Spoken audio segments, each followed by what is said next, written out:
Why now? Right? I'm not assuming to know. I'm asking her, why now? Why do you want a policy now?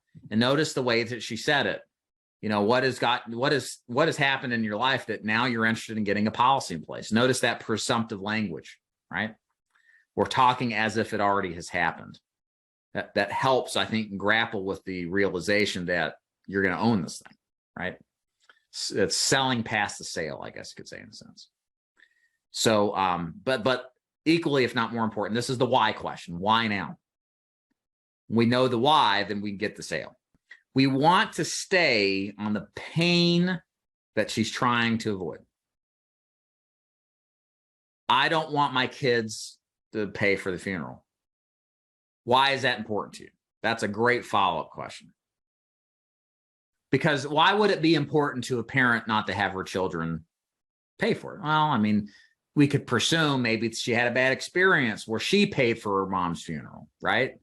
Or she's seen the cost and how outrageous it is, and she has a sense of pride and dignity in taking care of her own affairs, right?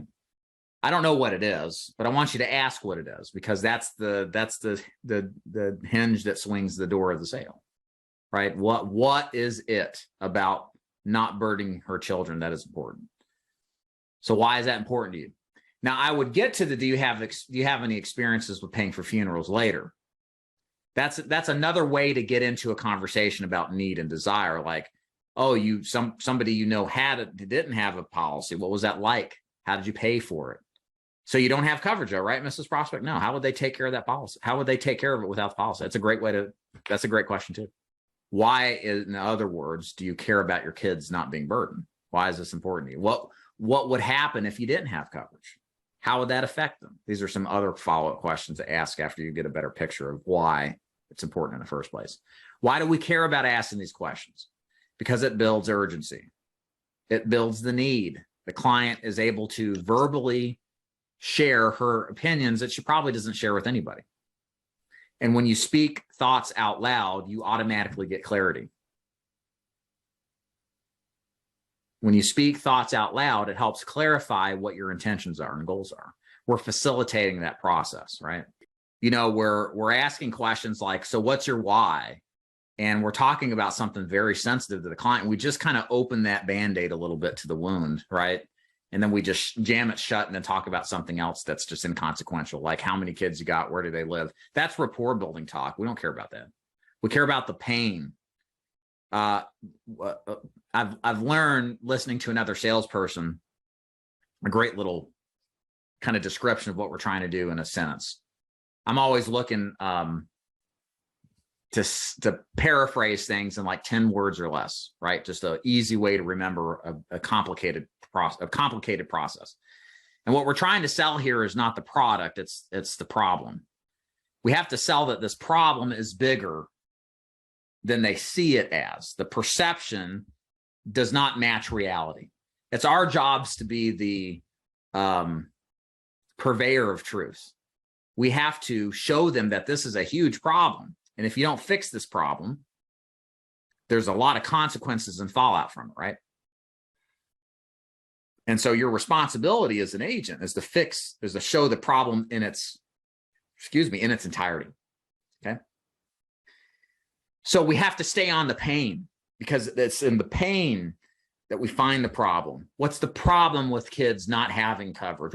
Or you not having coverage to take care of things? What happens to them if you're not prepared? What it's their problem's going to be? And before you know it, by asking distinct questions about what happens if you're not prepared, the problem's way bigger than it was just moments ago. And it becomes progressively more obvious that you've got to do something now to take care of it, right? Because as you start to poke the cancer wound of the not being prepared, it invokes urgency to solve for that pain. Pain is our game. Arnold was right. No pain, no gain. Not saying you can't talk about kids, but it has to be in context with the pain. It's kind of like, Hannah, what you're talking about earlier, like we want to be where the client's at. She's revealing to us her pain point. We're not taking the bait. We're not going deeper than that. a good salesperson's a bit of a performer on stage, right? This is that whole performance element of the script we're learning. We're not just reading a script or performing a script, right? And we want to let them know it's not good to not be prepared. So what are you doing right now for coverage? So you got nothing, really. Awkward silence, jab that cancer wound a little bit more. Well, then, God forbid, if you die tomorrow, what happens? And you want to say it in a way like a friend would, well, what happens if you don't have a policy? Take me through the pain of ill preparation. And that's not the only question I'm going to ask. I'm going to ask, okay, well, how would your kids take it? How would you feel? How would the kids manage? Do you think they'd argue over who's going to pay what, and the problems that would come out of it? It's very common. Money causes all sorts of family problems. Do you want that on them?